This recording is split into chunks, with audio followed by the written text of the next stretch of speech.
amigos, a paz do Senhor Jesus, tudo bem com vocês? Espero que sim. Estamos de volta mais uma vez e hoje trazendo por título da mensagem Graça, definições no Novo Testamento. E mais uma vez também estamos com o nosso amigo, companheiro e meu esposo, Natanael Martins. Tudo bem, Natanael? Tudo bem, Nayane? É um prazer estarmos de volta para a gente dar continuidade a esta série de mensagens. É isso aí. Quem acompanhou e assistiu o nosso vídeo passado, nós também falamos acerca da graça. No entanto, definição da graça no Antigo Testamento. Hoje estaremos falando sobre a graça, definição no Novo Testamento. E para nortear a nossa compreensão acerca dessa temática, novamente dividimos este estudo em tópicos, em 5 perguntas, no qual estaremos falando acerca destes. A primeira pergunta, Natanael, é: o que é a graça segundo o Novo Testamento? O que o Novo Testamento tem a nos dizer acerca da graça? Nayane, chegamos no tão desejado Novo Testamento, nesta tão desejada dispensação. Quando a gente fala de graça, no Antigo Testamento definimos, só recapitulando, falando da graça, significando beleza, bondade, as misericórdias do Senhor, por exemplo. Entretanto, quando a gente adentra no Novo Testamento, nós vemos que há a explosão da graça. Essa explosão veio para mudar de uma vez as nossas vidas. Mas antes, Nayane, de definir a graça biblicamente, eu gostaria de lembrar do conceito de graça dentro da nossa língua portuguesa. Graça vem a nós pelo latim gratias, do vocábulo grátis, significando graciosidade, agradável. Dentro da teologia, esta graça é bem conhecida, assim, em parte da definição. Se você procurar a maioria dos membros da igreja, o que é graça, lembra desse favor imerecido, né?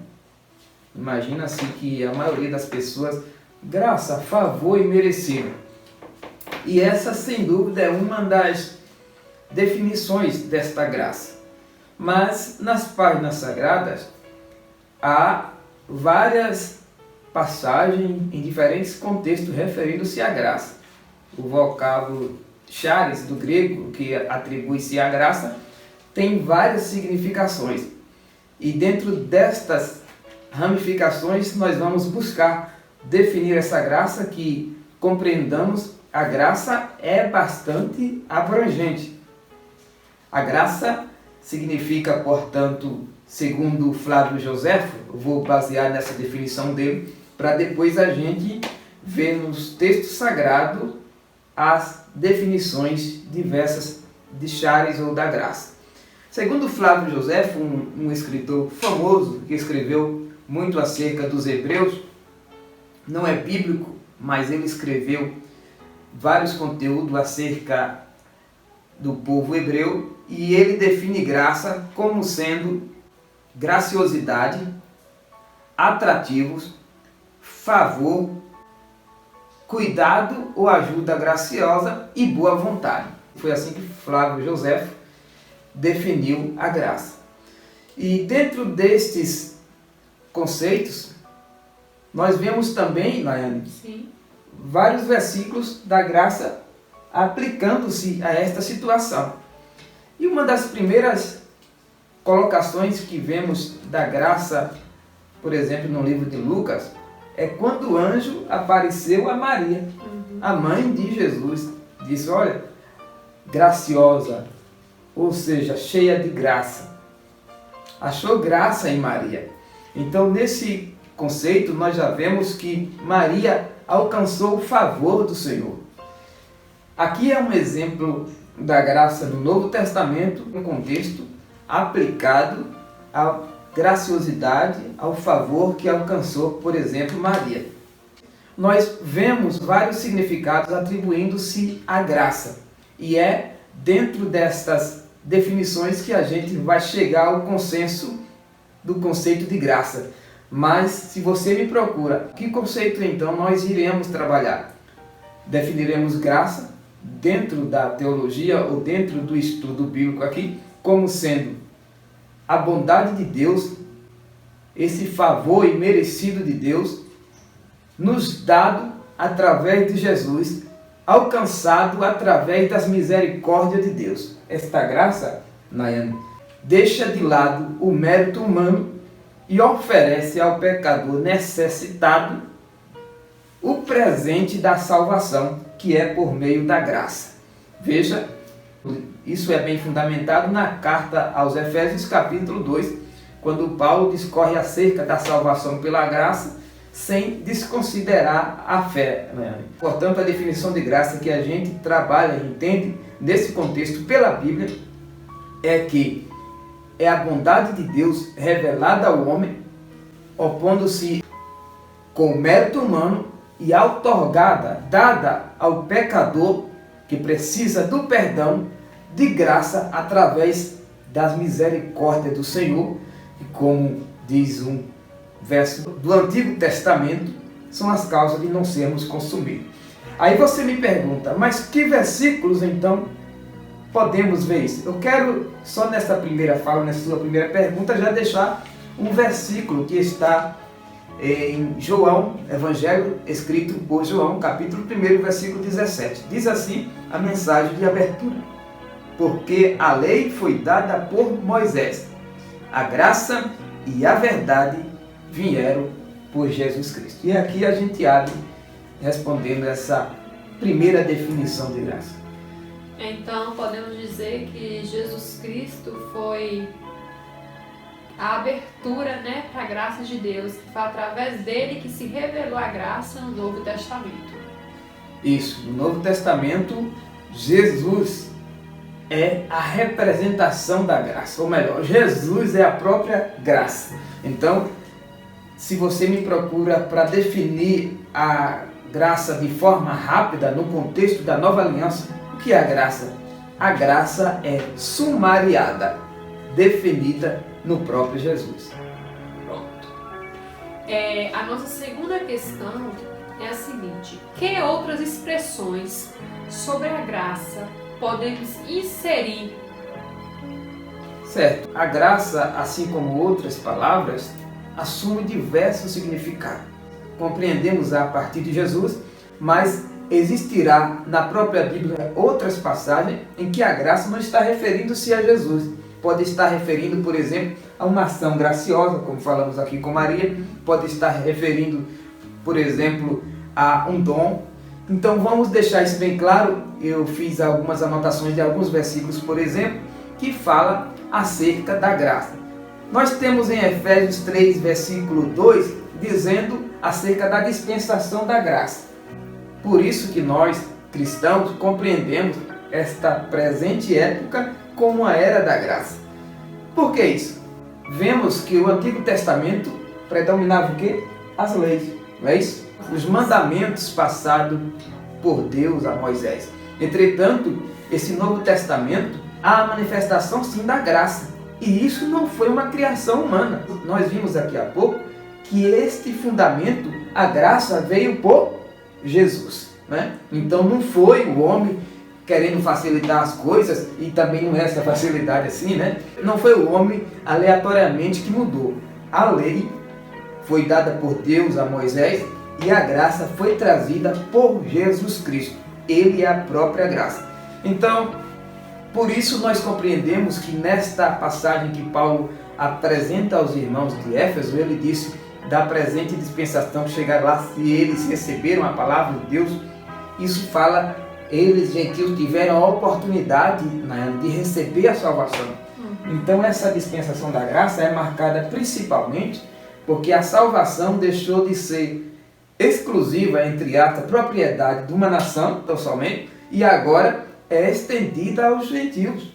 Aos gentios é uma simbologia que representa todas as nações não judia, todas as nações da terra. Então, a característica dessa graça, dessa dispensação, ela inclui muitas pessoas. Outra expressão que também está em Hebreus, agora capítulo 4, versículo 16, lá fala do trono da graça. Sim. Se está falando de trono, está falando de um reino. E esta é uma das características do reino de Deus. Deus é gracioso demais. As graças do Senhor são infinitas, as suas misericórdias, desde o Antigo Testamento, o salmista já descrevia, e no Novo Testamento, permita-me o uso da palavra, algum dessa graça de Deus sendo manifestada para nós. Outra expressão, Hebreus 10 e 29, Espírito da graça. Aqui o escritor está fazendo menção àquelas pessoas que blasfemam ou que falam mal, difamam do Espírito da graça. Ele faz alerta que Deus vingará de todas elas. Outra expressão também que eu quero deixar registrado aqui é da graça aplicado às coisas futuras. Por exemplo, você pode ver a expressão igual está aqui em 1ª carta de Pedro, capítulo 1, versículo 13, lá está falando da graça de Deus, mas está falando da graça como sendo coisas futuras. Uma graça que nos aguarda, ou seja, um presente, bênçãos manifestada para nós. Então, quando a gente vai para Romanos 15, 1 Coríntios 15, versículo 10, também lá está falando da graça. Só que ali aquela expressão do dom, ou seja, o dom ali é uma tipologia da graça. Então, é mediante a análise do contexto que você vai verificar se esta expressão está referindo-se, por exemplo, a Jesus, está referindo-se a um ato gracioso dele com alguém, ou de uma pessoa para pessoa. Então, tudo vem desta análise.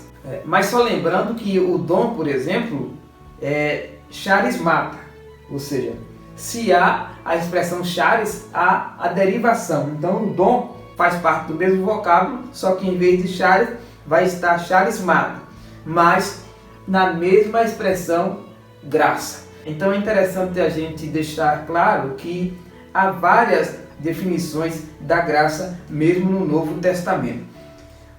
Há também, Nayane, de acordo com 2 Coríntios capítulo 8, versículo 7, as virtudes cristãs, ou seja, todas as características cristãs, toda a filosofia de vida cristã também pode ser entendida como a graça. Ou seja, então há várias outras expressões, várias outras passagens referindo-se à graça.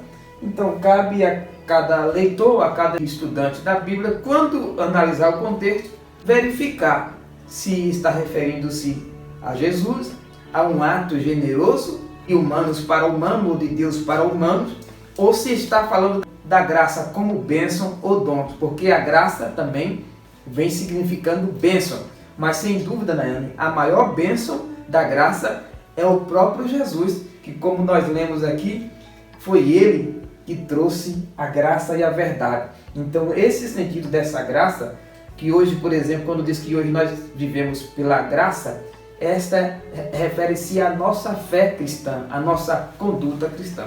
Portanto, a graça é uma palavra bastante importante e abrangente. Se você for olhar depois na Bíblia Sagrada, ela vai significar, ela vai influenciar no processo de justificação, no processo de redenção, no processo de salvação, no nosso processo de vida eterna. Então a graça está inteiramente ligada com a nossa fé, com a nossa salvação, com o nosso presente e principalmente com o nosso futuro.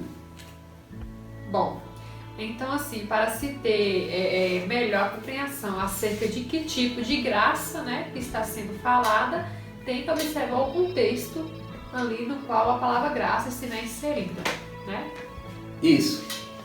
Mas independente do contexto que ela esteja, a gente não pode esquecer que a graça, sem dúvida, é um favor de Deus por nós. Isso. Um presente, uma dádiva que Deus nos dá gratuitamente. Mas é preciso que acreditemos na sua palavra através de suas muitas misericórdias. Certo. A nossa terceira pergunta, já que estamos falando tanto de graça, mencionando a graça Novo Testamento, aí nós queremos saber onde encontrar, onde se dirigir no Novo Testamento, ou versículos, ou livros do Novo Testamento, no qual estará falando sobre a graça. Então, no Novo Testamento, como estamos agora buscando essas definições nesta nova aliança, para conhecer a graça em pessoa, a minha indicação para conhecer a graça em pessoa, eu recomendo o Evangelho de Jesus Cristo escrito por João. Precisamente no capítulo 1, pois ele já começa, Nayane, informando acerca do Verbo de Deus. Ele já começa dizendo que no princípio era o Verbo, e o Verbo estava com Deus, e o Verbo era Deus. O Verbo é a palavra. Ele estava no princípio com Deus, todas as coisas foram feitas por ele, e sem ele nada do que existe se fez. João continua descrevendo que ele apareceu, Jesus, cheio de graça e de verdade. Jesus é a própria graça. Nós lemos aqui em João 1, versículo 17, porque a lei foi dada por Moisés. A graça e a verdade vieram por Jesus Cristo. Então, para conhecer a graça em pessoa, nós vemos no livro de João que Jesus Cristo é a graça de Deus revelada para nos dar a salvação. João disse: vimos a glória do unigênito Filho de Deus, cheio de graça e de verdade. Ou seja, era bênção quando Jesus pisou na terra, ele ali estava trazendo, materializando o projeto da salvação como obra da graça, para posteriormente, através de seu sacrifício, conceder-nos a salvação. Agora, se você quer compreender acerca da graça como modelo de vida a ser seguido, tanto baseado em Jesus, como num sistema conhecido graça-fé, entender essa importância para a nossa justificação, para o nosso processo de salvação, nós recomendamos a carta escrita por Paulo aos irmãos romanos. Sem dúvida, nela há grandes detalhes acerca da salvação pela graça, da justificação como um processo de fé. Quando a gente fala, Mariana, dessa salvação pela graça, dessa justificação, é bom que se diga que esse sistema graça e fé que a gente fala dentro da carta de Paulo aos Romanos, que pode perceber-se dentro da carta de Paulo aos Romanos, significa porque, como o próprio Paulo fala acerca dessa graça, mas que é concretizada mediante a fé. Então, há o papel de Deus, a obra de Deus através da graça, mas há o processo da fé, que é o que consolida a libertação do homem, por exemplo, e o processo de salvação. Então, fechando, eu indico o Evangelho de Jesus Cristo escrito por João, a partir do capítulo 1, e a carta escrita por Paulo aos Romanos. Eu quero só deixar agora um versículo, como eu li um versículo em João, que recomendei, falando de Jesus, eu quero ler para você o que Paulo falou acerca dessa graça, referindo-se a Jesus. Diz assim, Romanos capítulo 5, versículo 15. Mas não é assim o dom gratuito como a ofensa, porque se pela ofensa de um morreram muitos, mas muito mais a graça de Deus, o dom pela graça, que é um só homem, Jesus Cristo, abundou sobre muitos. Resumindo, Paulo fala aqui que o dom gratuito de Deus não é como a ofensa, que destruiu a muito. Esta graça, aqui ele usa a expressão, Nayane, graça, o dom pela graça. Em algumas Bíblias, algumas versões está graça pela graça. Por quê? Porque a graça charis e o dom charismatas aqui sempre assumem o mesmo significado. É tanto que algumas traduções vão colocar graça pela graça. Ou ainda algumas outras, graça sobre graça. Mas aqui o nosso foco é dizer que o apóstolo Paulo esclarece que se através do pecado de Adão muitos morreram, a graça é capaz de mudar e não destruindo, mas trazendo vida, que sem dúvida esse é o maior fator e a maior novidade dessa era da graça. Adão trouxe a morte, mas Jesus trouxe a vida. E o versículo continua, o versículo 17 desse mesmo capítulo 5 de Romanos, para comprovar o que estamos falando. E diz assim: porque se pela ofensa de um só a morte reinou por esse, muito mais o que recebe a mudança da graça, o dom da justiça, reinarão em vida por um só, Jesus Cristo. Né? Então aqui fala-se claramente que Jesus é a própria graça que, apesar de Adão trazer a morte, Jesus veio por sua graça nos trazer a vida. Glória a Deus, aleluia. A nossa questão de número 4 é a seguinte: sabemos que Jesus, ele é a própria graça, né? Revelada no Novo Testamento. Sendo Jesus a própria graça, na Bíblia mostra alguma vez, assim, alguma parte de trechos ou de conversas de Jesus mencionando essa graça trazida por ele? Isso eu parafraseei aqui a pergunta. Deixa eu fazer a pergunta igual está aqui. Jesus fez uso da palavra graça? É possível identificá-la no seu ministério? Então, Leane, analisando as falas de Jesus Cristo, através de pesquisas, não encontra-se Jesus proferindo este vocábulo, referindo-se à graça. Entretanto, Jesus, como sendo a própria graça, ele foi um dos que mais exerceu esta prática. Ou seja, há muitas pessoas que fazem ou praticam alguma coisa. E muitas vezes ela não precisa dizer que está fazendo aquela coisa. É perceptível pelas obras que essas pessoas fazem. É o caso de Jesus. Embora Jesus não tenha proferido literalmente a palavra graça, há várias passagens do seu ministério que provam ele como sendo a própria graça. Um exemplo naquela parábola da grande ceia. Mandou convidar as pessoas e um disse: eu não vou, eu casei hoje. Outro: eu comprei 5 juntas de bois. E foram dando desculpa e não atenderam.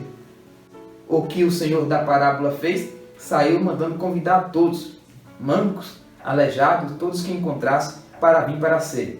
Então é um exemplo de graça.